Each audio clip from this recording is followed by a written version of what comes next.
Prédio do Banco Central do Brasil em Brasília. Impressão de cédulas de R$100. Pessoas fazem compras em shopping. Nossos principais desafios passam por levar o tema educação financeira de uma maneira estruturada, perene, para as escolas brasileiras, começando, como a gente tem conversado desde cedo. Sequência de imagens. Educação financeira é ensinada nas escolas. A cultura do brasileiro parece que, na sua maioria, é muito de não cuidar mesmo das finanças, de não saber poupar, de não guardar. Moedas caem nas mãos do pessoal.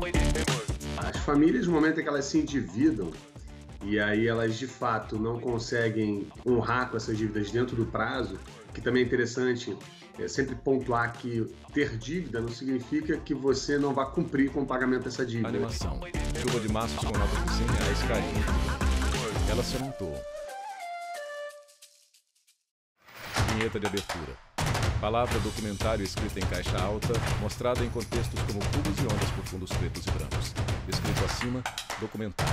Abaixo, educação financeira. Chovem notas de R$100. Anotações no caderninho, planilhas no computador, aplicativo em celular ou tradicional cofrinho. Todas essas são estratégias utilizadas para controlar gastos e economizar dinheiro para realizar um sonho, pagar uma dívida ou apenas poupar. Mulher calcula. Eu tenho aqui 3 cofres. Francilene Cavalcante Pereira, e esses YouTube. 3 cofres, eles estão cheios de moedas, tudo moeda de R$1. E é 1, e é 2, e é 3, e... Cofre é quebrado. Olha só o tanto de moeda. Quando a gente diz de educação financeira... Ou João mesmo Pedro de Assis, presidente da ONG Bem Gasto. Está relacionado à forma como você ganha o dinheiro e como você gasta, né? E o que você faz nesse meio aí de tudo. Ou seja, qual que é a sua relação com o dinheiro? Então, assim, o que é educação financeira? Fernando Nogueira da Costa, economista. De certa forma, de maneira bem sintética, eu responderia o seguinte: é a tentativa, pode ser vã, mas vale a pena, a tentativa de domar as emoções, principalmente as irracionais. É você aprender a tomar decisões financeiras de maneira racional, evitando os erros recorrentes que se repetem. Cédulas em contador automático. Maços de cédulas de R$20. Pessoa conta dinheiro. Faz toda a diferença na vida de uma Xavier, pessoa. publicitário. Está fazendo na minha, aos pouquinhos, e eu pretendo colher frutos maiores após que eu estudar mais de educação financeira, para que eu tenha mais educação e mais responsabilidade com o dinheiro. De fato, assim, Antônio Barragán, entregar advogado. Educação financeira é ajudar o cidadão a exercer a cidadania. Então, eu acho que é um dos pilares importantíssimos na formação de um cidadão dentro de uma nação. Mulher despeja em mesa cédulas e moedas guardadas em pote de vidro. Com a ajuda de outra pessoa, ela separa as moedas e as cédulas. Vinheta. Escrita em letras verdes e de forma educação financeira. A Estratégia Nacional de Educação Financeira, a Luiz ENEF, Gustavo Mansur, ela é chefe uma do Departamento política de Estado, Promoção da e ela Cidadania tem Financeira, Banco Central. objetivo buscar a promoção da educação financeira, educação securitária, previdenciária e fiscal no Brasil. O país, a gente conta com essa estratégia. Estratégia Nacional de Educação Financeira, criada através do Decreto Federal 7.397/2010 e renovada pelo Decreto Federal número 10.393 de 9 de junho de 2020. Tem o objetivo de contribuir para o fortalecimento da cidadania ao fornecer e apoiar ações que ajudem a população a tomar decisões financeiras mais autônomas e conscientes. Ele é um colegiado responsável pela governança da ENEF. Ele é um colegiado que ele tem um caráter articulador, ele é composto por 8 instituições públicas, entre elas o Banco Central. Imagem de baixo para cima do prédio do Banco Central em Brasília. A implementação da educação financeira no estado do Tocantins ocorreu Sandra em 2010. Maria de Mello, coordenadora pedagoga Na época, da Secretaria de Educação do Tocantins. Algumas escolas foram escolhidas como piloto para dar o pontapé inicial a esse processo.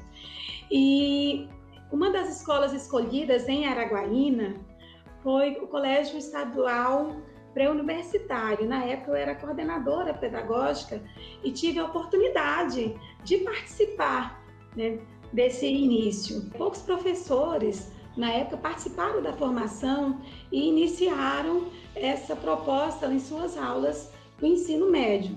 Mas com o passar do tempo, outros professores foram participando das formações, aderindo ao programa, e hoje nós alcançamos todas as séries do ensino fundamental e médio, né, envolvendo todos os componentes curriculares. Sequência de imagens.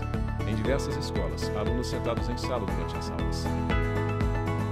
A gente sabe que a Base Nacional Comum Curricular prevê o mínimo que deve ser ensinado nas escolas, desde a educação infantil até o ensino médio. Educação financeira deve, pela base, ser abordada de forma transversal, ou seja, nas várias aulas e projetos. Com isso, o que a BNCC preconiza, né? Que a educação financeira, assim como outros temas que a BNCC trouxe, deve ser ensinado em conjunto com outras matérias, como matemática, português, ciências humanas. Então, em matemática, o professor pode trabalhar o orçamento doméstico, com planilhas de receitas, gastos, contas a pagar, né? Fazendo esse controle, esse acompanhamento através de planilhas com os alunos, né? Levando os alunos a entender, a compreender a forma de transformar, né? Juros, porcentagens, eles fazerem esse paralelo. A química financeira, os professores também introduzem dentro da sala de aula esse conhecimento. Na sociologia, né, o impacto social, o impacto econômico, né, da vida das famílias, sem esse controle financeiro, sem esse equilíbrio, né, de uma vida financeira planejada. Se o governo colocou educação financeira na escola e você aprendeu, então você vai botar na ponta do lápis para ver se vale a pena aquele endividamento ou não.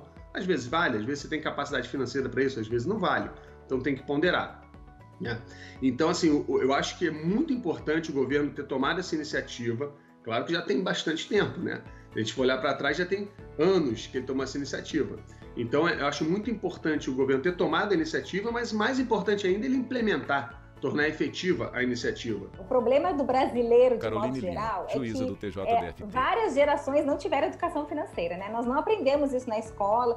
Então, algumas pessoas tiveram os pais que explicaram a importância de ter uma reserva, mas a grande maioria não teve isso. Nós temos um passivo aí para trás, né? De gerações e gerações que frequentaram a escola e não tiveram educação financeira. E aí conseguem, com mais facilidade, né? Às vezes cair em golpes, ou assinar contratos extremamente desvantajosos, ou não se preparar mesmo para a vida, né? Como ela exige que a gente se prepare com reserva de emergência, com uma preparação para aposentadoria, né? Com um orçamento naquela planilhazinha no caderninho mensal que algumas pessoas fazem, mas a gente sabe que não é todo mundo. E aí isso vai aparecer lá quando ela tiver os seus 20, 25 anos, que tiver já iniciado no mercado de trabalho e tiver que tomar suas primeiras decisões com o dinheiro que ela ganhou. Né? E aí vai ser esse mesmo pessoal que hoje compõe essa massa de inadimplentes, principalmente no Brasil. A partir das aulas, né, do conhecimento que eles foram adquirindo, eles passaram a dar importância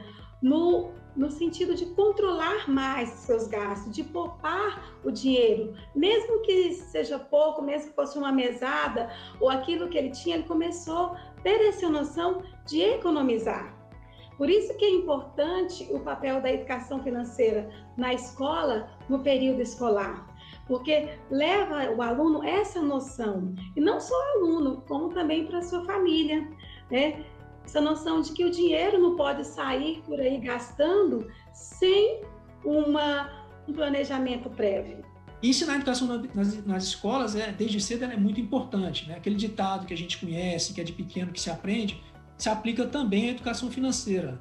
Todas as melhores práticas internacionais apontam para a necessidade da introdução da educação financeira na escola desde os anos iniciais. Às vezes estão numa família Isis Ferreira, economista da Confederação Nacional do Comércio. Mas tem uma conscientização em relação ao uso do dinheiro, em relação ao orçamento, o que é despesa, o que é receita, até onde pode se gastar, por que eu posso gastar mais em momentos em que eu tenho mais espaço no meu orçamento, por que eu devo gastar menos em momentos em que eu tenho despesas que são típicas daquele momento do ano, enfim. Mas é importante que conversar sobre dinheiro não seja um tabu para as famílias brasileiras, né?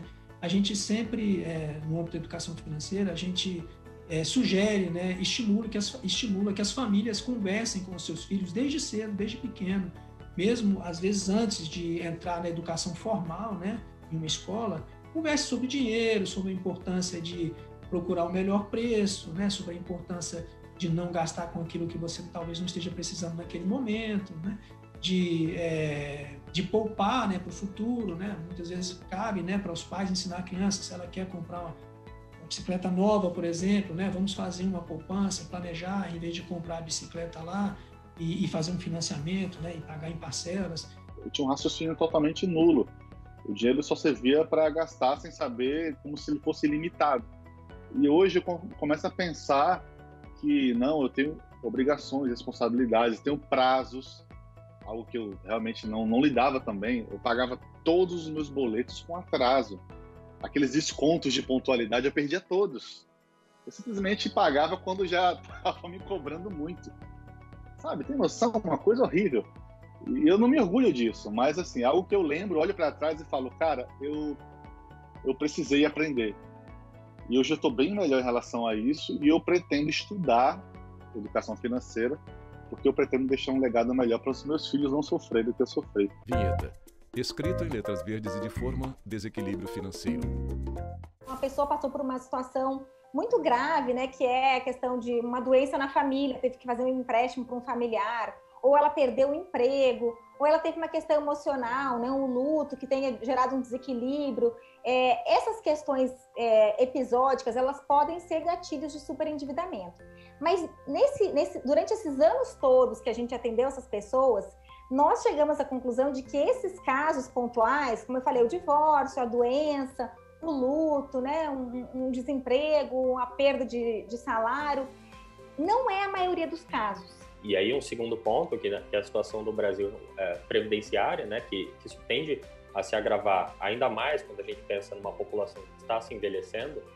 Esse é um assunto que vai ficar muito mais importante e necessário também para cada um dos indivíduos se preocuparem mais com essa questão da aposentadoria e garantir a sua própria, né, e não tanto depender das benesses do Estado. Uma lógica, tese, todo mundo deve pensar o seguinte: como a vida humana está aumentando cada vez mais. Eu tenho 35 anos de vida profissional ativa, onde eu vou ganhar renda, e eu tenho que substituir essa renda que pode durar, digamos, até outros 35 anos. Então, assim, como eu vou sobreviver nesse lugar? A lógica, assim, eu tenho que ganhar em um ano da vida profissional ativa e economizar no sentido de fazer investimento financeiro para cobrir um outro ano, né, no futuro. Então, você tem que ter domínio da educação financeira. Nossos principais desafios passam por levar o tema educação financeira de uma maneira estruturada, né, perene, para as escolas brasileiras, começando, como a gente tem conversado desde cedo, fomentar, né, a oferta de produtos e serviços financeiros adequados ao perfil do cidadão por parte das instituições financeiras, manter uma rede efetiva de proteção e de orientação ao consumidor desses serviços financeiros, para que ele tenha um suporte aí, né, nessa relação de consumo. Isso são para citar alguns exemplos. Moedas de valores diversos caem. Dívidas fazem parte de uma cultura? Será que usar o cartão de crédito é um hábito irracional ou endividamento das famílias é culpa do mercado de trabalho e falta de planejamento? A grande maioria dos casos é essa desorganização que vem ao longo da vida. As pessoas não aprenderam a lidar com dinheiro, não aprendem e continuam, né, sem saber quanto ganham, sem saber quanto gastam, contraindo empréstimos, quer viajar sem saber se tem receita, vai lá e faz um consignado, ou quer adquirir um bem, não se programa para adquirir o bem. Então, no momento em que a gente tem a família endividada de forma inadimplente, ou seja, ela não honrou aquele pagamento, ela pode ter consequências jurídicas, como, por exemplo, a mais prática, que é a inscrição no SPC ou no Serasa, né, o que afeta o score dela. E aí fecha-se as portas para diversas situações, para um financiamento, às vezes até para a faculdade de um filho, para obter até algum emprego pode ficar prejudicado por conta dessa restrição. Então, aquela história de estar negativado é algo bastante prejudicial, né, na vida de qualquer um. Só quem já passou por isso sabe quanto isso tira o sono, quanto isso leva ao adoecimento. Impactos do endividamento. 8 em cada 10 brasileiros com contas atrasadas há pelo menos 3 meses afirmam sofrer algum tipo de sentimento negativo, como ansiedade, 63% dos entrevistados, estresse e irritação, 58,3%, Tristeza e desânimo, 56,2%. Angústia, 55,3%. E vergonha, 54,2%. Fonte: Confederação Nacional dos Dirigentes Lojistas e SPC Brasil. Até a hora que ele para de passar. Através de máquina de cartão, pessoa faz tudo. Eu, com 40 anos, eu resolvi, né? Porque eu só tinha o técnico em contabilidade, resolvi fazer. E meu salário não abarcava a mensalidade completa, aí então eu tentei o FIES. Fiz 100%, comecei a faculdade em 2013, terminei em 2016. O FIES a gente começa a pagar 1 ano e meio depois que você termina a graduação. Eu terminei em 2016, aí em julho de 2018 eu comecei os pagamentos. Aí, agora está ficando meio difícil, porque não sei se pela idade, o que atrapalha, eu não estou conseguindo arranjar emprego. E só o salário do meu marido, como a gente ganhou casa e tudo, então complica, porque você tem mensalidade a pagar, e aí mais a mensalidade do FIES, então está ficando difícil. A gente trabalha a ideia do superendividado como um problema multidisciplinar, que envolve questões emocionais, que envolve questões financeiras, que tem repercussões em diversas áreas, né, da vida desse indivíduo. Vinheta: Educação financeira. Comprar com a razão ou com a emoção? A neuroeconomia envolve neuromarketing e finanças comportamentais. O que é isso?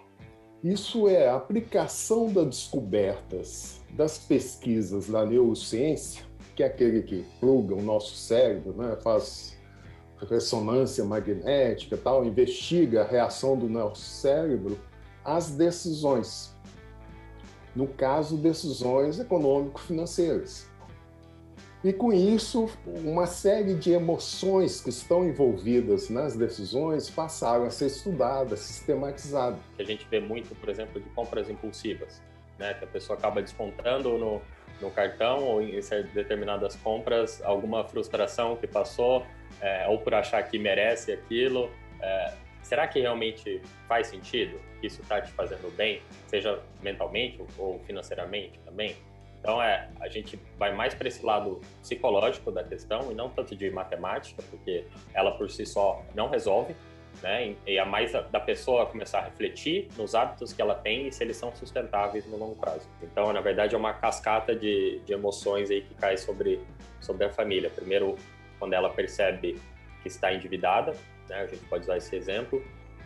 O pai já fica preocupado, o pai e a mãe já ficam preocupados que não vão conseguir, por exemplo, pagar esse endividamento e, por sinal, vão ter que cortar despesas. Isso já impacta na produtividade deles também, no trabalho, nas relações com os filhos, impacta os filhos nas escolas. Então, assim, é um impacto generalizado e que dificilmente a gente, hoje em dia, consegue linkar as finanças pessoais, né? Quando para pensar. Mas se for traçar lá para a raiz, muitos deles estão ligados a isso, essa ausência de controle, principalmente. A contratação do crédito, ela não é necessariamente ruim para a economia, ao contrário. O uso do crédito, ele fomenta o consumo, ele ajuda a capacidade de consumo das famílias, né? Ele potencializa a capacidade de consumo, ele fornece, né, condições para as famílias consumirem, aumenta a demanda dos consumidores e, com isso, ele aquece a economia, ele estimula a atividade econômica, nesse ponto da demanda dos consumidores. Dados do Banco Central mostraram que os brasileiros comprometeram uma parcela maior da renda familiar em 2020 em relação a 2019.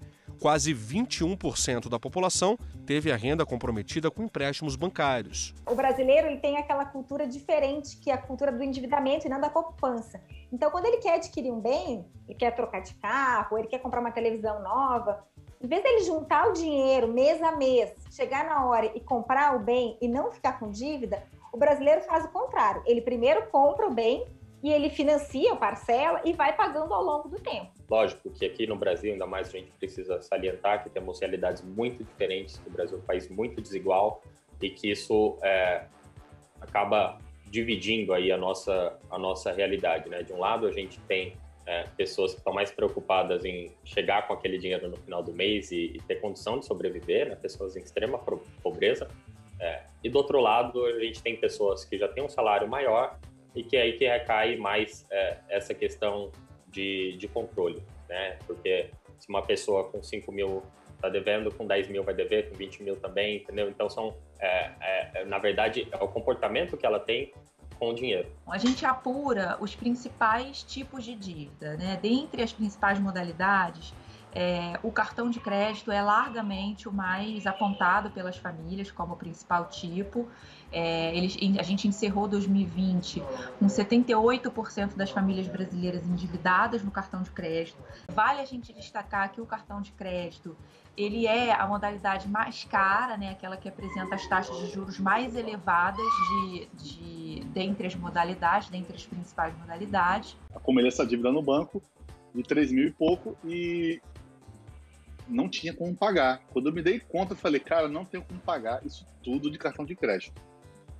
E aí isso foi virando uma bola de neve, uma bola de neve, uma bola de neve. Recebia mensagens do banco me cobrando que estava 4, que estava 5, que estava 6, que estava 7, que estava 8. Ao longo dos anos, os juros foram comendo solto.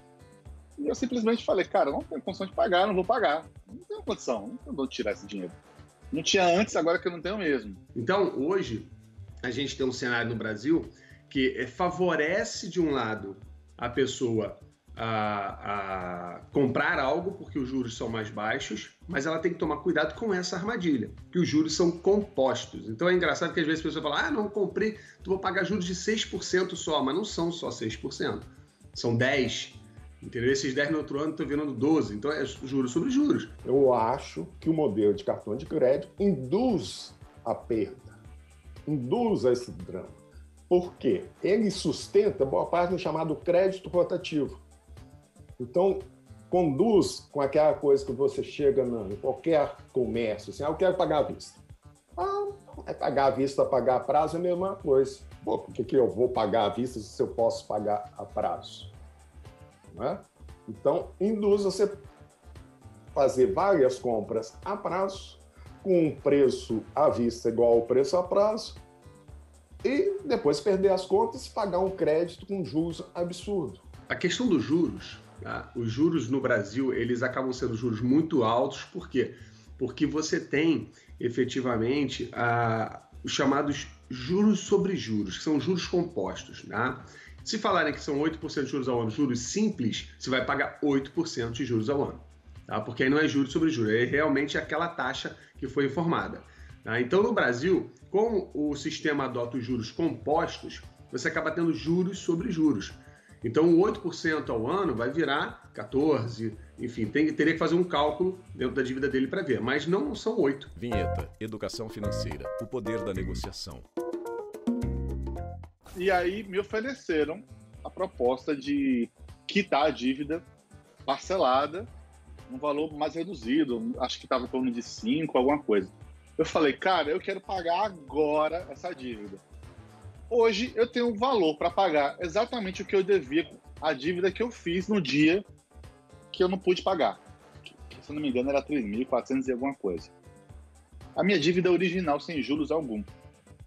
Ele falou, cara, você tem certeza? Eu falei, tenho. Eu pago à vista esse valor agora. Ele falou, cara, negociação feita. Cálculo em folha de papel. Sabe essa história de sobrar mês e faltar salário? Sem planejamento é frequente que o consumo mostre sua outra face, o endividamento. E para não ter que encarar esse problema, é essencial construir uma boa relação com o dinheiro. Cédulas caem na mesa. Então, dentro da educação financeira, o que a gente sempre fala é que o cidadão ele tem que usar o crédito de maneira consciente, buscar a modalidade mais adequada para a situação que ele vive, para a situação da família, pesquisar custo desse crédito em várias instituições, né? E sempre que precisar, quando ele chegar à tomada de decisão, eu preciso realmente de tomar um crédito, fazer um financiamento ou um empréstimo, que ele procure taxas de juros mais baixas, que ele evite esse financiamento por meio de modalidades muito caras, como o cartão de crédito e o cheque especial, né? No caso do cheque especial, a gente sabe muito bem que é uma situação emergencial, né? Não é uma situação para você financiar um bem de consumo, né? Ou financiar um investimento. Então, qual é qual é o aprendizado que eu tive na minha vida? Primeiro, a educação infantil não se deve transferir a responsabilidade para professores. Começa em casa, sabe? Ter controle dos gastos, não ter gastos fáceis. Aquele pai assim que, não, eu quero dar tudo para o meu filho que eu não tive na minha infância. Isso é um erro. Você não pode dar tudo que não teve na infância. Você tem que ensinar, educar os seus filhos a controlar os seus impulsos. Terminei de fazer os montinhos. Então, agora eu vou contar e vou falar para vocês o tanto que deu. Francilene conta moedas empilhadas no chão de casa. O valor que tinha no meu cofre, nos meus 3 cofrinhos que eu quebrei, que eu passei 4 meses juntando, R$ 2.990. Se você não tem um cofrinho em casa, começa a juntar dinheiro no cofrinho que vale a pena. A educação financeira, essa consciência financeira é uma conquista, né? É uma autonomia, ela é independência, é liberdade para a vida de qualquer pessoa. Sequência de imagens, impressão de cédulas de R$100, reunião de trabalho, educação financeira nas escolas, compras no mercado, uso de caixa eletrônica, contagem manual e automática de cédulas.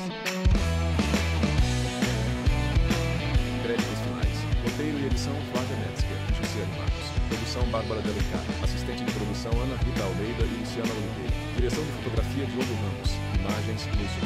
Assistência técnica Carlos Ferreira. Montagem e finalização Patrick Gomes. Videografismo Leonardo Veloso. Direção de arte Sérgio Coelho Júnior. Agradecimentos TV Escola. Núcleo de programação Rosa Asa. Núcleo técnico Fábio Guedes. Núcleo de produção de programas Flávio Soledade. Supervisão Coordenadoria de Gestão da TV e Rádio Justiça, Secretaria de Comunicação Social, STF. Realização TV Justiça 20 anos.